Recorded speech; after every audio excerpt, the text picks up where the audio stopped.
একদিন হজরত আলী রাদিয়াল্লাহু তাআলা আনহু নামাজের জামাতে শরিক হওয়ার জন্য ঘর থেকে বের হলেন। এইদিকে কয়েকজন কাফের ফন্দি আটল যাতে হজরত আলী নামাজের জামাতে শরিক না হতে পারে। তাই তারা হজরত আলীর পথে দাঁড়িয়ে রইল। হজরত আলী তাদের কাছে আসলেন। তারা হজরত আলীকে জিজ্ঞাসা করলেন, আলী, আমরা তোমার কাছে কিছু জানতে চাই, দয়া করে আমাদেরকে বলবে সেই বিষয় সম্পর্কে। হজরত আলী বলল, কি জানতে চাও বলো।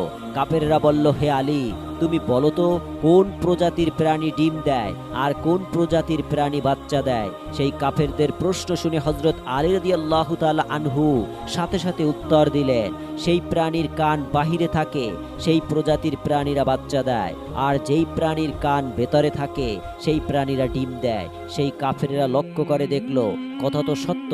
তারা বিষয়ে বিভোর হয়ে বলতে লাগলো, সর্বনাশ, আমরা নিজেরাও তো এই প্রশ্নের উত্তর জানি না, হজরত আলী কিভাবে এর নির্ভুল উত্তর দিল।